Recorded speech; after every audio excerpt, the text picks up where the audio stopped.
Hola Iglesia, un abrazo. Dios les bendiga a cada uno de ustedes. Estoy feliz de compartir una vez más la palabra del Señor y particularmente porque lo estamos haciendo en un contexto, en una serie que hemos denominado La Iglesia que viene. Estamos reflexionando, pero esta reflexión nos lleva a mirar hacia adelante, a pensar justamente en aquella iglesia que está en el corazón del Señor y que tú y yo tanto anhelamos y que, bueno, a través de la palabra del Señor vamos reconociendo los principios que sustentan la iglesia que está en el corazón del Señor. Hoy día vamos a trabajar en un texto que está en Primera de Tesalonicenses, en el capítulo 5, y vamos a leer sobre el consejo del apóstol Pablo a una iglesia en Tesalónica. Este consejo nos va a mostrar el corazón de una iglesia que ministra, una iglesia que ministra. Todos nosotros tenemos un ideal de iglesia, ¿cierto?, en nuestras vidas. Y posiblemente ese ideal quisiera que hubieran ciertos tipos de personas en nuestras iglesias que son justamente aquellas que nos acomoda. Incluso podríamos pensar desde el punto de vista pastoral, aquellas personas que son fácil de pastorear, en el sentido en que, bueno, son personas sujetas, ¿cierto?, obedientes a sus líderes, en el sentido, por cierto, de líderes que responden a la altura de lo que se demanda de ellos en la palabra del Señor. Pues la iglesia no es así. Tú y yo lo sabemos, ¿no? La iglesia es variada, hay un montón de personas diferentes, de distintas naturalezas, con distintos caracteres, y esto va complejizando el día a día del ministerio, no solamente para dirigir la iglesia, sino que también para las relaciones. Muchos de nosotros, quizás tú mismo, has formado parte de reuniones en las cuales no entiendes cómo una persona no entiende lo que tú entiendes, ¿cierto? Y bueno, y a veces esas cosas nos van complejizando y van tensionando la iglesia. Pues todo eso, y también, bueno, y no solamente eso, en el sentido de las interpretaciones, sino que también a veces hay personas que como que cuesta moverlas, ¿no? Que hay que darles un impulso permanentemente porque están muy queridos, y no se movilizan en torno a lo que uno ve que es tan necesario, para el día a día de la iglesia. Pues bien, el título de este mensaje es Una iglesia que sabe ministrar, una iglesia que sabe ministrar. Y yo anhelo eso, ¿no? Una iglesia que reconozca los principios bíblicos para poder atender de buena manera como corresponde lo que significa el ministerio, las personas.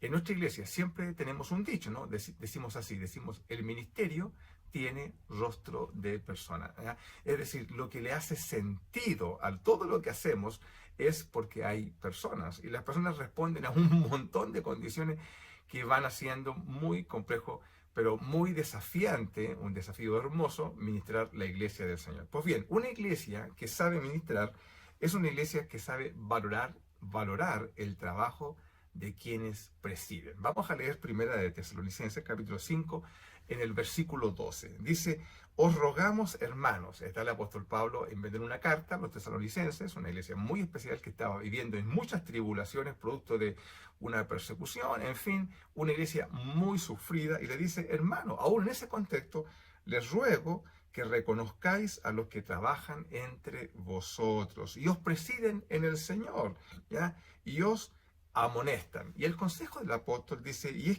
y que los tengáis, dice, en mucha estima y amor por causa de su obra. Tengan paz entre vosotros. Pues bien, lo primero que quiero compartir con ustedes es que una iglesia que sabe ministrar es una iglesia que sabe valorar a los que presiden, a los que presiden, a los que nos guían. Todas las iglesias poseen algún tipo de liderazgo. Ya sea que la iglesia tenga un pastorado o no lo tenga, puede que tenga otro tipo de liderazgo. En algunas iglesias hay ancianos, en otras no hay ni ancianos ni pastores, se dirigen a través de un directorio, de un ministerio, en fin. Hay distintos tipos de liderazgo y la iglesia y la Biblia, perdón, nos muestra justamente una variedad de ellos. En general, nosotros las iglesias bautistas nos guiamos por pastores, ¿cierto? Y algunas iglesias también por pastoras. En fin, lo que acabo de señalar es que existe algún tipo de liderazgo, ¿cierto? Y ese liderazgo está ahí justamente para guiar la iglesia, para presidirla, como lo dice. Y claro, Pablo lo que está exhortando al punto del ruego, ¿cierto?, es que él pide un reconocimiento. Reconozcan a aquellos que os presiden. Claro, porque no es fácil cumplir el rol de presidir. De hecho, normalmente en aquellas iglesias donde las personas que tienen que presidir deben ser elegidas. Es decir, un momento en el cual las personas deben manifestar su opinión respecto de quién los va a guiar y el que está para ser elegido debe responder y reflexionar si de verdad lo quiere hacer o no. Bueno, esa tensión interior de saber que debemos asumir una responsabilidad para presidir, por cierto que a algunas personas les complejiza mucho, y bueno, eso demuestra que no es fácil, ¿cierto?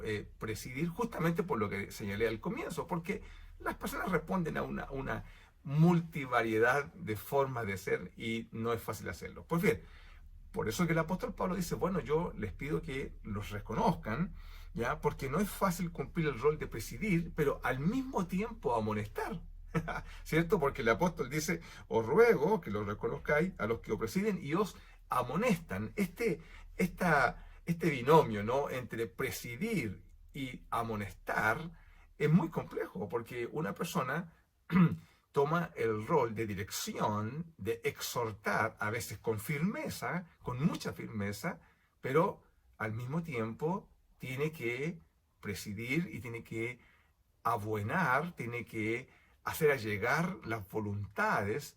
Y uno dice, bueno, esa tensión es muy difícil, ¿no? Porque es como querer ser una persona que trae paz al conjunto, es lo que se espera por ejemplo, de un pastor, ¿cierto? Que guíe con sabiduría para unir los corazones y las voluntades, los sentires, en fin, pero al mismo tiempo exhortar, ¿cierto? A veces con fuerza.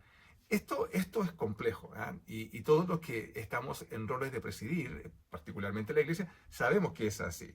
Bueno, si Timoteo, por ejemplo, que fue un discípulo del apóstol Pablo, si Timoteo, por ejemplo, hizo todo lo que Pablo le pidió que hiciera en su rol de presidir la iglesia, entonces, por ejemplo, él hizo lo siguiente. Mira, te invito a que vayamos a la segunda carta del apóstol Pablo a Timoteo, en el capítulo 2, en el verso 14, ahí dice, recuérdales esto. Pablo le está diciendo, haz lo que te estoy diciendo, recuérdale a la iglesia esto, exhortándoles delante del Señor, dice, a que no contiendan sobre palabras, lo cual para nada aprovecha, sino que es para perdición de los oyentes. Exhorta, ¿cierto?, que no contiendan en palabras, es pararse frente a una congregación y decirles a las personas que está dirigiendo, ¿cierto?, que cuiden lo que están hablando, que cuiden lo que están compartiendo unos con otros, y cuidado con las discusiones que no llevan a nada, solamente que alimentan, ¿no?, la ira en algunas personas, se ofuscan de una cantidad impresionante y se enemistan, y algunos, por cierto, pierden la comunión con los hermanos. Si Pablo le está diciendo a Timoteo, haz esto, bueno, entonces este es la complejidad de presidir, cuando el apóstol Pablo dice, bueno, os reconozco, les pido que reconozcan entre ustedes los que presiden, pero reconocer significa también entender que esas personas a veces tienen que exhortarnos. De hecho, en el mismo libro, si vamos al capítulo 4, versículo 2, Pablo le dice a Timoteo, le dice que prediques la palabra, que instes a tiempo y fuera de tiempo, redarguye, reprende, exhorta, ¿cierto? Es decir, haz todo esto, y las palabras nos muestran en imperativo, ¿cierto?, la voluntad del apóstol, que Timoteo no escatime en esto, sino que lo haga porque es necesario para la salud de la iglesia exhortar, reprender y redarguir. Claro que él acompaña ahí, ¿no? Y dice, hazlo con toda paciencia y doctrina.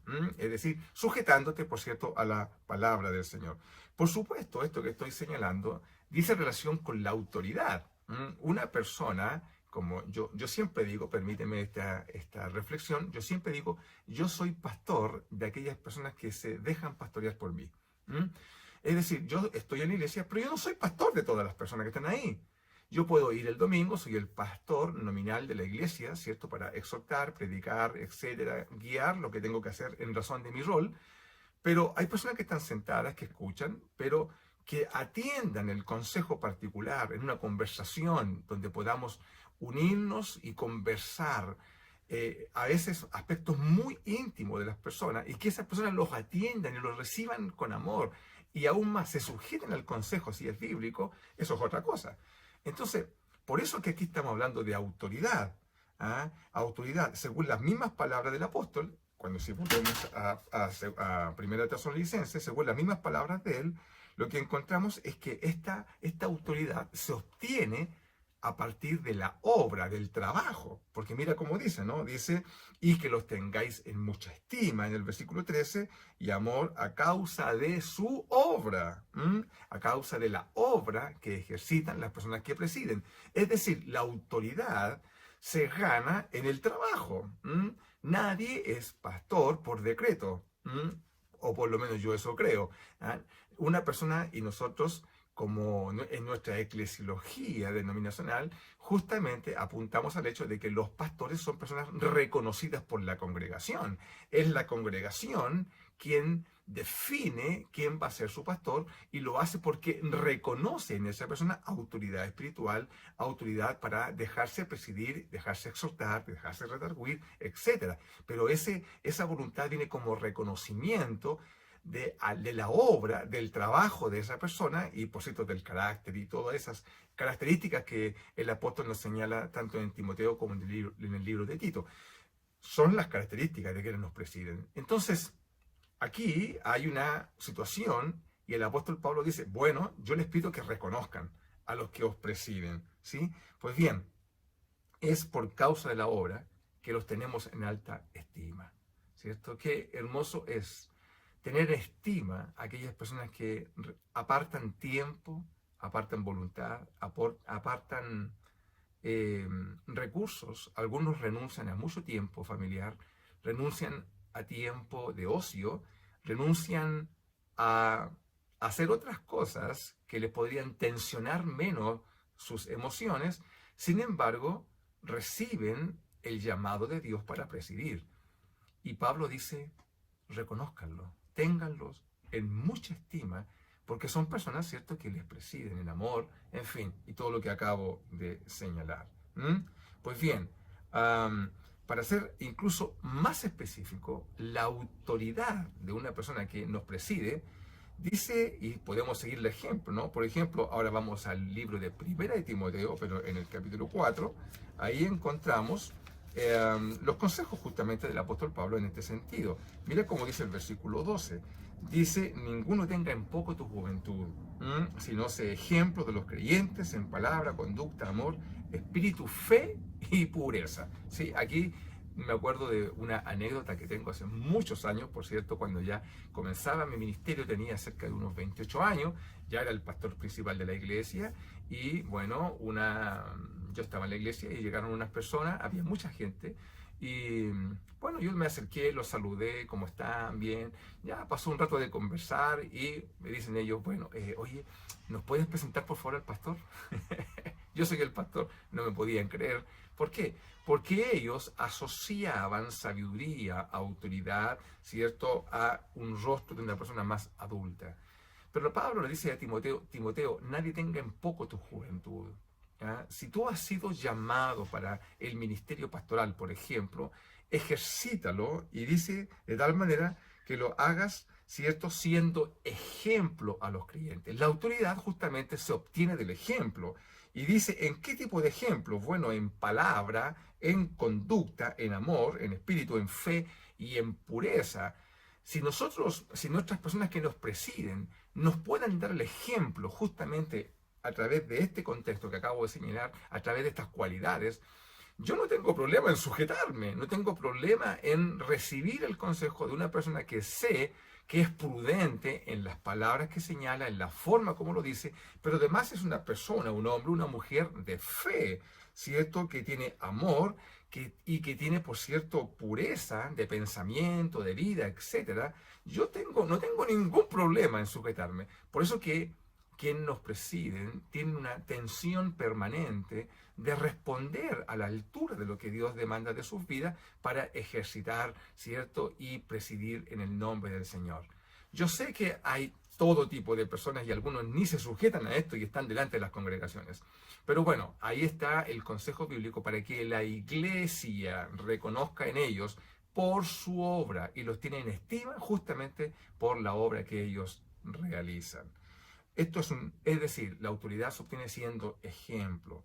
Ahí mismo en 1 de Timoteo, en el capítulo 6, ahora en el versículo 11 en adelante, dice así: mas tú, oh hombre de Dios, le está hablando Pablo a Timoteo, le dice: huye de estas cosas y sigue la justicia, la piedad, la fe, el amor, la paciencia, la mansedumbre. Mira todas las cualidades que el apóstol demanda, ¿cierto?, de su discípulo Timoteo, de este pastor.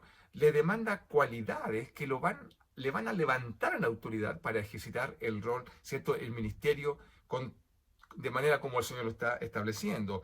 Pelea la buena batalla de la fe, echa mano de la vida eterna, ¿cierto?, a la cual asimismo fuiste llamado, habiendo hecho la buena profesión delante de Dios. En fin, es decir, aquí hay cualidades, mostrando con la vida de que tú tienes cuidado de ti mismo.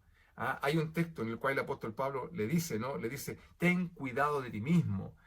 Aquellos que presiden tienen un rol muy importante en la iglesia, si lo cumplen bien, tengámosles en alta estima, no una estima poquita, no, en alta estima, sabiendo que detrás de eso hay un montón de búsqueda de Dios, de querer estar permanentemente a la altura del rol que me ha sido encomendado o que las personas han puesto en confianza en mí.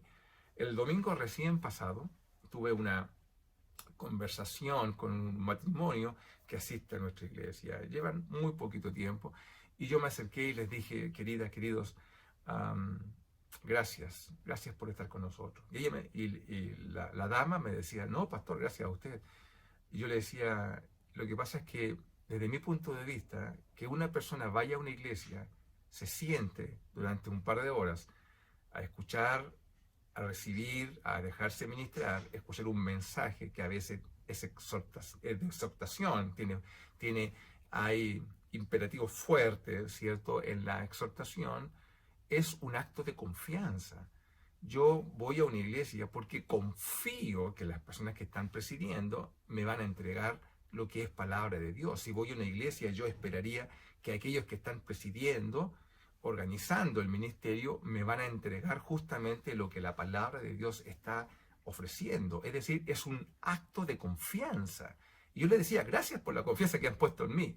Y se produjo una conversación muy hermosa en ese momento, pero esto da cuenta de lo que estoy señalando, ¿cierto? La importancia de reconocer a quienes nos presiden en razón de su obra. En fin, y mira, un texto más en 2 de Timoteo, ahora en el capítulo 4, en el versículo 5, mira cómo Pablo, lo que demanda Pablo de Timoteo, le dice: pero sé sobrio en todo, soporta las aflicciones, haz obra de evangelista, cumple tu ministerio. Simple, ¿no? Haz lo que tienes que hacer, haz aquello a lo cual Dios te ha llamado. Todo esto nos muestra la importancia en la iglesia que viene. Iglesia, tú que estás pensando en la iglesia que viene, yo te animo a pensar justamente en esto, en aquellos que nos van a presidir o incluso aquellos que nos están presidiendo hoy día. No para que los evaluemos, ¿cierto?, sino que para que quienes lideran también a su mismo hagan sus propias lecturas a través de la palabra del Señor y entre todo tengamos un acuerdo de bendición mutua, ministrándonos, dejándonos ministrar, pero también teniendo en estima a aquellos que han dicho sí simplemente a presidir. Qué importancia, hermano. Ya todos tendremos tiempo para crecer, demos oportunidades unos a otros, así como a mí me la dieron cuando era muy joven y cometí muchos errores como pastor. Créeme, muchas veces me tuve que parar delante del púlpito a pedir perdón por tonteras, por palabras mal usadas, incluso en los mensajes, y tuve que hacerlo con humildad, ¿cierto? Contrariamente a lo que esto podría significar para algunos, esto no me restó autoridad, al contrario, me generó más autoridad con el tiempo. Y aquí doy gracias a Dios por mis mentores, por aquellos que me formaron, que pusieron su confianza en mí y que creyeron en este joven pastor en ese tiempo, cuando era joven. Hoy día ya han pasado muchos años de eso, pero doy gracias a Dios y lo miro con alta estima a esas personas. Pues bien, Pero una iglesia que sabe ministrar no solamente valora el trabajo de los que presiden, sino que también atiende las múltiples necesidades de los múltiples tipos de personas que hay en la iglesia. Porque si seguimos nuevamente la lectura en el libro de Primera de Tesalonicenses, dice en el versículo 14 también: os rogamos, hermanos, es decir, junto con rogarles que tengan en alta estima a los que los presiden, también les ruego que amonesten a los ociosos, ¿ah? Que alienten a los de poco ánimo, que sostengan a los débiles y que sean pacientes para con todos. Hay personas así en la iglesia, ¿no? Porque todos sabemos, aunque nos cueste creer, ¿cierto?, que hay muchos tipos de personas y en las iglesias hay gente ociosa. Tú dirás, no, no es posible. Sí, hay gente ociosa, que deben ser amonestados derechamente. Hay gente que está con poco ánimo y que necesita ser alentada. Y también hay gente que está muy débil y que necesitan ser también sostenidos. Tú y yo estamos aquí en algún lugar, ¿no? Y el apóstol Pablo, para una iglesia que sabe ministrar, debe atender esto y debe reconocer que la iglesia no está siempre parejita, ¿ya? No están todos bien. Algunos están a veces tristes por cosas familiares. Ayer, por ejemplo, hablaba con una hermana ya adulta de la iglesia y ella me abría su corazón, lloró conmigo y después de un rato hablando me decía: pastor, gracias por escucharme. Hay dolores en las iglesias, profundos sentires, pesares por problemas de matrimonio, por problemas con los hijos, por el abandono, por la soledad, por ejemplo, que experimentan los adultos mayores, ¿cierto? En fin, son situaciones que se dan en nuestras iglesias y que justamente quienes presiden observan y deben ser pacientes para con todos. Hay personas que están débiles por distintas situaciones, ¿cierto? Porque la vida nos hace enfrentarnos a situaciones difíciles. A veces nosotros vivimos temporadas de euforia, donde parece ser que todo va bien y uno se levanta con un ánimo y con una energía para hacerle frente al día, pero hay otras veces que no es así. Y tú sabes que es así, ¿no? Tú sabes de lo que estoy hablando, porque quizás en este mismo momento tú te sientes débil, te sientes quizás que necesitas un impulso, porque, en fin, la vida es así. Hace unos días atrás hablaba con otra persona y me decía: no sé qué me pasa, llevo 2 días con muy poco ánimo. No sé qué me pasa, yo no soy así, me decía, yo soy una persona muy activa, siempre estoy haciendo muchas cosas, pero ese día no sé qué me pasa. Incluso me dijo, incluso me fui a tirar a la cama en un horario que nunca jamás se tiraría a la cama. Y se preocupó: yo no soy así, ¿qué me pasa? Y ahí uno busca el consejo, la orientación, justamente en aquellos en quienes ha puesto su confianza. Por eso que yo creo que es tan importante que la iglesia tenga un pastor. En nuestro caso, nuestra iglesia tiene más de uno. Y por tanto, las necesidades se atienden de distintas personas. Yo no atiendo a los jóvenes en general, porque los jóvenes tienen su pastor. Entonces son pastores de jóvenes, ni tampoco atiendo a los adolescentes. Por cierto, de hecho la semana pasada estuve en un retiro de adolescentes de nuestra iglesia, donde habían muchos, fue maravilloso, pero ellos tienen sus propios pastores, ¿no? Del día a día me refiero, del día a día. En fin, qué importante, iglesia, es tener a alguien en quien tú puedas poner tu confianza y que lo puedas tener en alta estima.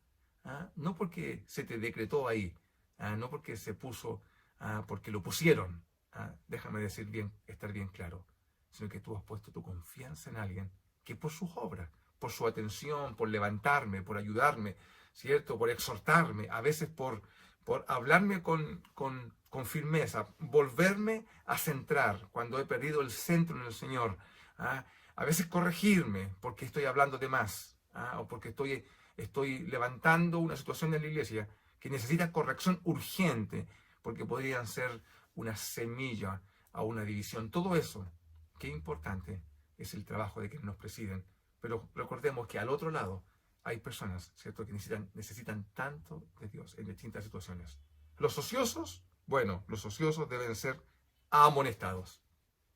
¿Ah? Y en esto tengo muchos ejemplos, ¿cierto? De personas que están quietitas, que no hacen nada y se excusan en el hecho de que a lo mejor se sienten que no pueden aportar con nada.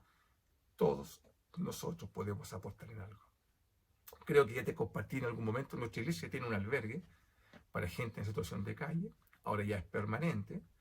De hecho, levantamos un lugar dentro del terreno de la iglesia para abrigo y auxilio en alimento, en techo de forma permanente para ellos. Y los hermanos están convocados en la iglesia para ir y simplemente escuchar, hablar con ellos, hablar de la vida, compartir sus penurias, abrir el corazón, simplemente a llegar o no conversar, ir a jugar con ellos, un buen ajedrez, compartir con ellos, incluso ver televisión. Nosotros hemos dispuesto incluso una televisión ahí para que ellos se sienten y vean películas y los hermanos se sientan a ver películas con ellos. Eso es construir comunidad, ¿ya? Y tú dices, no tengo preparación para eso. Si tú no tienes preparación para eso, no tienes preparación para nada. Todos nosotros podemos sentarnos a ver televisión con alguien sin hablar, sin abrir la boca, sino simplemente compartir lo que estamos viendo. Todos podemos servir al Señor, todos, sin excepción, sin excepción. Pero Pablo dice algo más. Dice que los que sean pacientes para con todo. Mira que ninguno pague a otro mal por mal, antes seguir siempre lo bueno unos para con otros y para con todos. Seamos pacientes y construyamos comunidad. La paciencia es una de las manifestaciones del fruto del Espíritu. Qué importante es ser paciente con los ociosos, con los débiles, con los que están con poco ánimo, con todos, porque la iglesia tiene muchos tipos de personas. La frase que resume todo el consejo del apóstol Pablo lo encontramos, ¿cierto?, en Tesalonicenses, en el primer libro, en el capítulo 5, pero en el versículo, ahora en el versículo 11. Mira cómo dice, por lo cual, animaos unos a otros, ¿eh? Y edificaos unos a otros, así como de hecho lo hacéis, pero háganlo más. Queridas, queridos, anímense unos a otros. Por eso que es importante no dejar de congregarse como algunos tienen por costumbre. Porque si tú vas a ese texto, lo que vas a encontrar un poquito antes es que guarda relación con el ánimo. Es decir, en el conjunto, en la comunión, en la colectividad, en la congregación, tú recibes ánimo. No vas a la iglesia para sentarte e irte, vas a la iglesia para hacer comunidad. Y ahí viene el momento de abrazarnos y sostenernos. El domingo recién pasado en nuestra iglesia, después del mensaje, hubo un momento muy hermoso de comunión. Y yo veía cómo las personas se abrazaban y algunos estuvieron muchos minutos abrazados, llorando, perdonándose unos a otros. Hermanos queridos, qué importante es la comunidad, la comunión, la iglesia. Aliéntense unos a otros, edifíquense unos a otros. O como dice Pablo, los romanos le dice, así que sigamos lo que contribuye a la paz y a la mutua edificación, en Romanos 14, 19. Sigamos eso, construyamos eso, en razón de eso avancemos, porque la iglesia que sabe ministrar es una iglesia que sabe ministrar tanto las personas que son de tanta variedad, tan diferente variedad, pero al mismo tiempo lo hace con personas que los presiden con ejemplos con obras, en sus obras, y lo hacen para edificación. O como dice Pablo en 1 Corintios 14, 26, todo hagan todo, pero para edificación, siempre pensando en eso. Amén. Mire qué interesante. Te animo, iglesia, a pensar en esto, a valorarlo, y pensar también un poquito en aquellos que te presiden para bendecirlos, porque han puesto sus vidas, su sí, lo han puesto para servirte. Oramos. Padre, en el nombre de Jesús, gracias por esta palabra. Te ruego, Señor, que nos hables aún más en el día a día, en la reflexión de lo que aquí hemos escuchado, y guarda nuestro corazón para ser pacientes para con todos. Te bendecimos, Padre, en el nombre de Jesús. Amén. Sea muy bendecida, iglesia. Que tengan un lindo día. Bendiciones.